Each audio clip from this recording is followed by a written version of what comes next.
Okay, so this is Super Gore Nest, and this level, I personally think this level is pretty much a breather. I don't really think it's too difficult other than like the Buff Totem room, and I'll eventually kind of like tell you why once we get there. But for this level, I actually thought like I would show you what I get with like my little, what is it, the Sentinel batteries and the upgrades that I go for. I pretty much get like, what is it, the I think it's like that one upgrade where you can you use like your flame belch on like the heavy demons. There it is, napalm belch. Basically, I'm just getting it for more like ammo and the health. I don't really think that upgrade is particularly useful in, like, you know, reality, but the health and ammo is very valuable. You know, more health is always great in permadeath situations. And ammo, you know, I've never been a big fan of Eternal's like ammo system and how it's super like limited compared to 2016, so gotta get more ammo. And yeah, that's pretty much basically it. And I also go for like the Praetor suit token too, right here. But yeah, I guess I could talk about like some of the stuff about this level. This is actually the first level where you get to use the Ballista, and that's big. That's like a big upgrade to your survivability in this game. SSG Ballista is easily like my favorite like combo to use in this game. It's pretty much equivalent to like the SSG rockets when I use it in Doom 2016. So you're gonna see me spam the living hell out of this like combo in the next like maps, and I should edit all of this here. There you go. So now we're at like, you know, the actual level. You know, no need to wait for all the loading screens and all that stuff. But yeah, this level, like I said, it's pretty much a breather in my opinion. And what is it? This first fight actually went really awful here. I'll tell you why. But I'm actually kind of glad it went awful. Then I could tell you like what do you do if things really go wrong here. So this fight, this is how I handle it. I get rid of all these Mankabai. They always spawn at the same like location here. So it's really easy to predict where they are. It shouldn't be too hard if you just kind of like play what I play here. And the last one's right here. I ice bomb him. And basically from now on you're just trying to kill fodder to trigger the next heavy demon wave. Oh, look at that, that's a death marker. That was from like the master level. I actually got really unlucky on like that attempt. Like my grenade didn't like falter like the two Hell Knights, and they managed to like do insane amount of damage. And it just put me in like the weirdest position ever, and I couldn't recover it. Don't you love like Eternal's mechanics, you know, when they don't work? It always puts you in weird situations. So right here, like I said, I'm just trying to kill fodder. There it is, that freaking carcass, man. He was MVP in this fight here. See, now I'm in an awkward position. This was a little scary. You see, I barely had any health here. So right here, I knew I had to go like defense mode immediately. I needed to look for fodder, try to get my stack back up. You know, 97 health is really not that much health in you know, this stage here. You always want to have like good health and armor. Unfortunately, I have no loot magnet, so that didn't freaking yep, this was really awkward here. I barely had any health and armor, and I was trying my best to get like as much of my stack back up. But then I noticed these guys were being pretty aggressive, and this is where like flaming meat hook really pays off here. See, oh, this was frustrating. Look at this. Look at that stupid, like, I couldn't kill that freaking cackle demon. Like, look at that. All of like these objects, they kept blocking him, dude. It was so annoying. Like, all those freaking objects right there, they were like the MVP. I would have killed that cackle demon so much quicker. So yeah, this is what I mean. Like, this fight went really wrong for me. So many like things, and I was kind of like playing very defensively here. I didn't want to engage too much until I get good stack, and there it is. This is where I knew I could be aggressive now. And I have to get rid of that whiplash. And that's just kind of how it is with this game, you know. Sometimes like enemies might get really aggressive, and it puts you in like the weirdest position ever. And that's where you need to like play it defensively. Oh man, that sucks. My lock-on rockets didn't home on that whiplash as well. Ooh, gotta be careful with the whiplash attack there.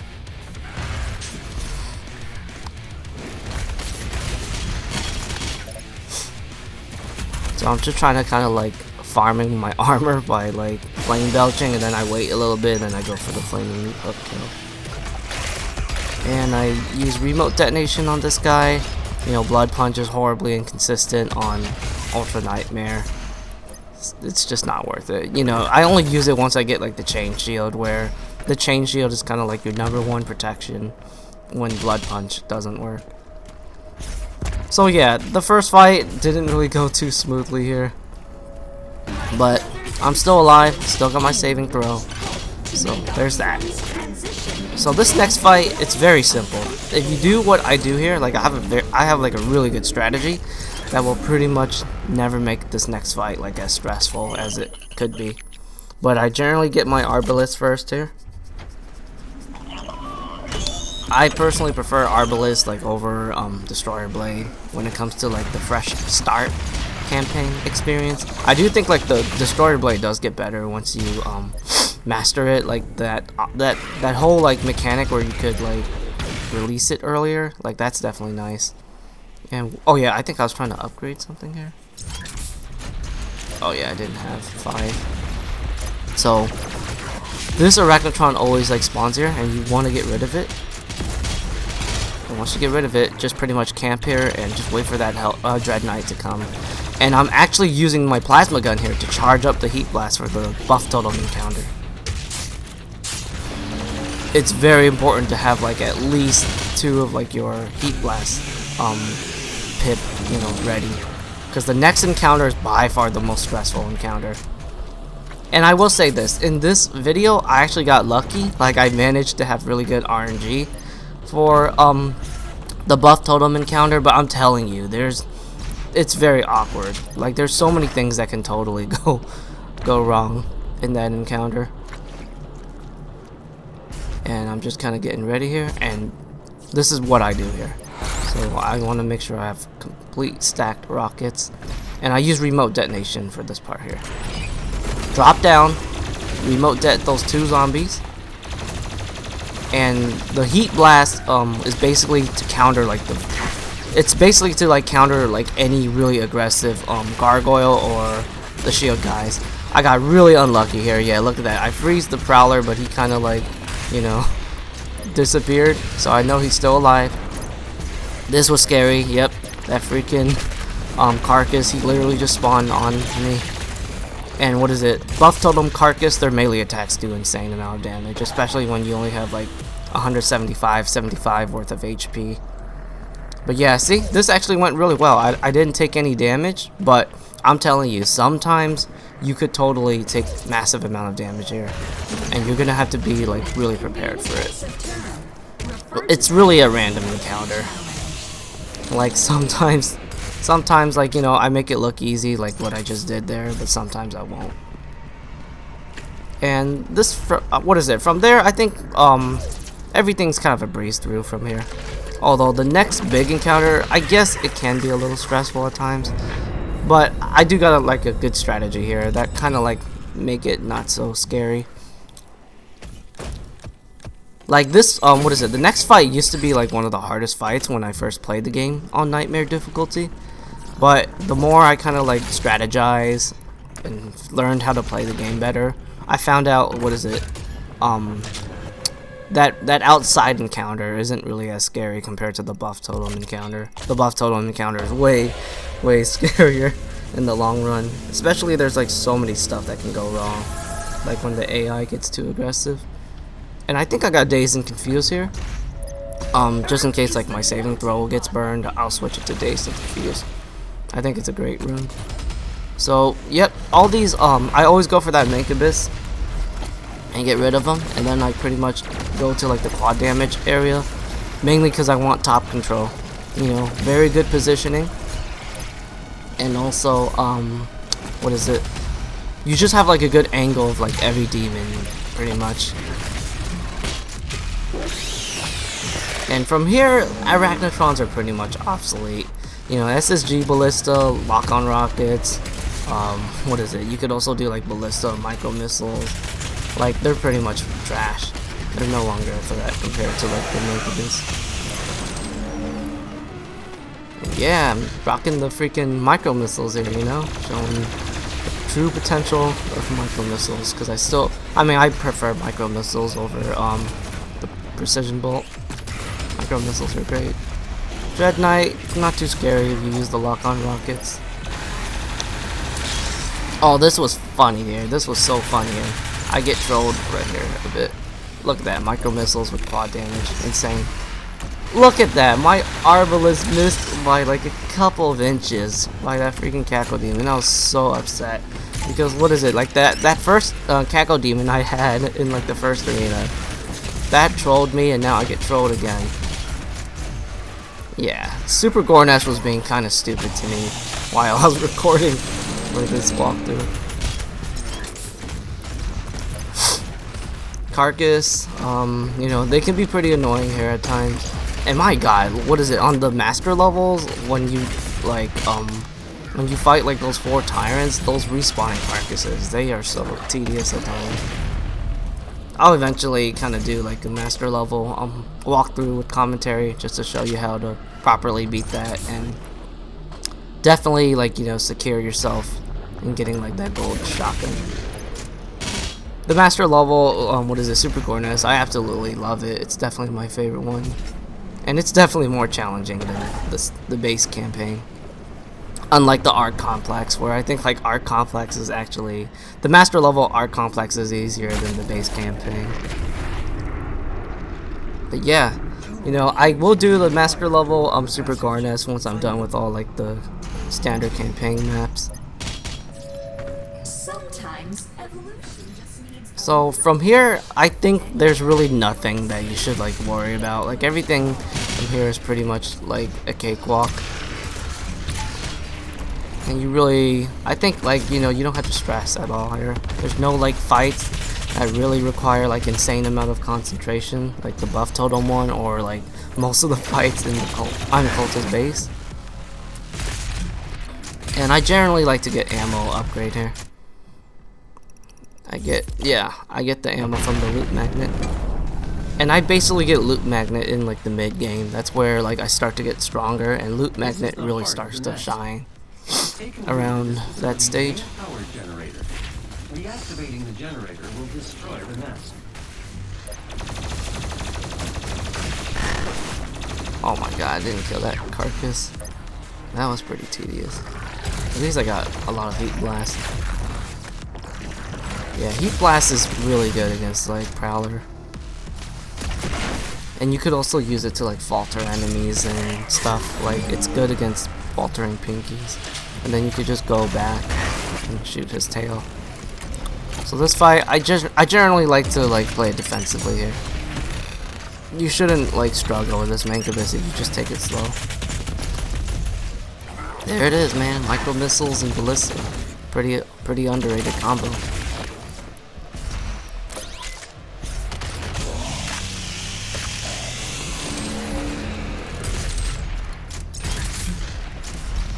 Really not much to talk about here.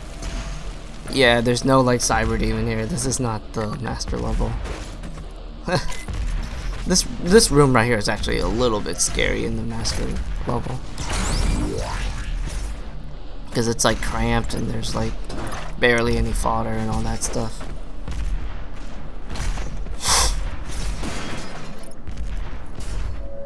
Don't be afraid. Once your soul has been... And I do this secret encounter. I mean, what is it? I'm pretty much trying to get all those 2 secret encounters with the Praetor suit. This one should be really simple. Sometimes the carcass can be annoying. Like, you'll kind of like jump all the way on top, and that could really like just complicate things. But don't worry about it, you know, if that happens. Like, you can always like do it at a later time, like fast travel and all that stuff. Because when he does kind of like jump up to like that one cliff area, you can totally fail the secret encounter. And Pinky, remote det, No need for Blood Punch, because it's terrible in terms of reliability. But V-Boat Detonation always got your back. And make sure you take advantage of that Praetor Suit token thing. So this Dread Knight is pretty scarier. Sometimes he doesn't get completely stun locked by the chain gun, so I prefer to use like the rockets here. And Dread Knights, what is it? They are kind of broken in terms of like their damage. Sometimes they can actually instantly kill you, even if you have like full health and armor. And I'm talking like completely upgraded full health and armor. You could still die in one hit by them. Like they have one of like the most ridiculous damage outputs out of all like the demons in Doom Eternal. And I don't know if it's a bug or anything like that, but it really does kind of feel like a bug to me. But then again, you know, if you play Doom Eternal enough, you know there's like a lot of glitches and a lot of things that don't really make sense in this game. So, oh, I remember, what is it? I remember I took this part slow because I wanted to wait for my freeze bomb. You definitely want to wait for the freeze bomb for, what is it? When the 2 carcass spawns in the Dread Knight, he starts to spawn behind you. Definitely kind of wait for the freeze bomb for protection. And the freeze bomb is mostly to counter the Dread Knight. So, here it is, got my freeze bomb. I'm going to push in with the plasma gun, get rid of that carcass. There it is. Just finish him off with the SSG Ballista, and you're good. Finish off the carcass with the plasma. And from here, we're going to get the best weapon mod in the game. And I think everyone knows what it is. The Chain Shield. Let me tell you something about the Chain Shield, man. When I first played Doom Eternal, I had a feeling like this item, I mean this mod was going to be like the best one. Like I kind of already realized how ridiculously strong it was when I first played Doom Eternal. Like the fact that you could kind of like soak up so much damage, and I knew it had like a 360 invulnerability type of deal. So yeah, and I completely maxed everything out. You really want to get it mastered. So this part, that's how I handle the Revenant. Always get rid of him. He doesn't respawn. The Buff Totem only respawns the fodder. When you go up, whip out the chain gun to get rid of that gargoyle. Sometimes he spawns there, sometimes he doesn't. And just get rid of the Buff Totem and everything is GG. Just kill everything. Just kill all the fodder with your chain gun. So yeah, this Buff Totem to me is way easier than the other one. Even when I first played Doom, even when I first played this level on Nightmare, I thought this Buff Totem fight was way easier than the first one. But then again, the first Buff Totem, like one of the things I hated about that fight was like they didn't really do a good job at kind of like teaching you. Because like the Buff Totem was completely like locked. So when I first played Doom Eternal, you know, I didn't like kill anything because I knew they respawned. So what's the point of killing it? But then eventually I realized that you were forced to like kill them.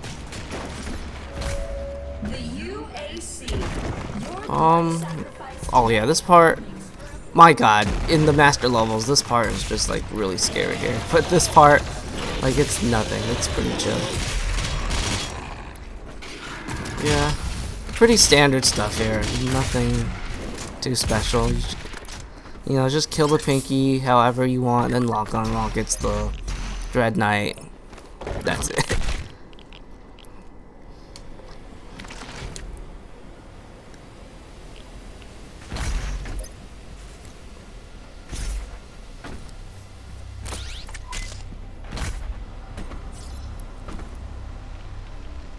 So this part, I pretty much take advantage of that Praetor suit.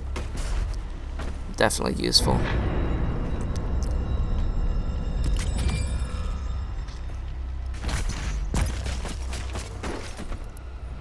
Alright, so this next part, there's a Whiplash here. Always get rid of her. Don't let her live. She needs to die.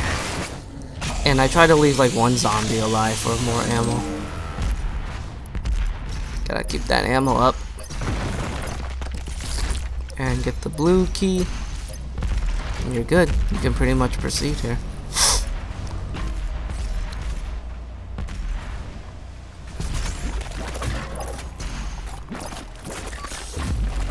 Alright, so this fight, you just pretty much abuse the chain shield here.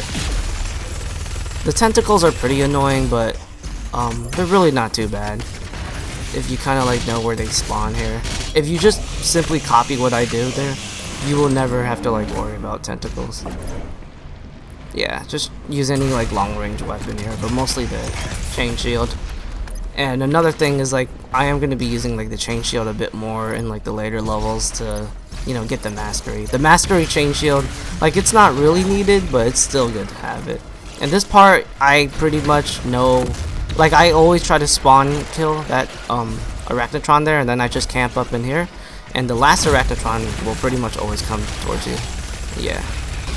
See, I'm just basically trying to farm up the chain shield mastery. This fight is really simple.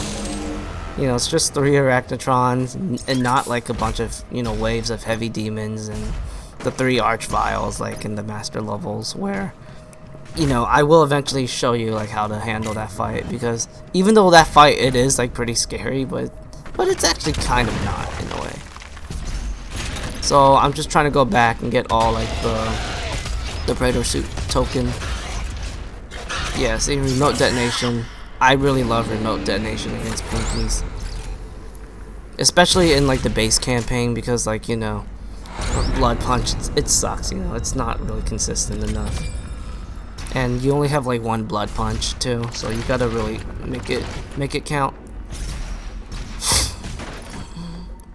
So I personally think like you don't need to like go for the secret. I'm just going for it for the sentinel batteries, but I don't know. You know, I don't mind exploring, because I do like to explore in, you know, the Doom games. And this level, this is like one of the things I enjoy about this level. I love like the mixture of like the combat and the exploration. And now I'm basically going back for the final, well, not the final secret encounter, but that one secret encounter in the Buff Totem run. I much prefer to do this secret encounter with the chain shield. It really makes it a lot more simpler compared to not having the chain shield. So yeah, I like to do this like at the end of the level here. Get rid of that Menkibus. And there it is. Yeah, that's why I use the chain shield here. Just to freaking finish him off. Chainsaw. Pretty much did all the 2 secret encounters, and you get a free Predator suit token. Yep. I'm maxing out the Ice Bomb. The Ice Bomb is just so good in this game. I personally think it's the best like equipment, but the grenades are also really good too, especially once you get like the faltering upgrade. And from now on, we're gonna do like the escape sequence here. So this escape sequence, I personally think like nobody should struggle with it, but I will say this though, you do have to be careful with like the 2 Menkabai part. That part is pretty scary, because they actually sometimes will get really aggressive, and they will like use the flamethrowers, and you could totally get like annihilated really fast. But I'll show you how to like counter it here. So skipping all the cutscenes. I wonder if anybody actually watches like the cutscenes after like you've beaten the game so many times. I've never done it. So yeah, here it is. Time to escape. Get to the chopper.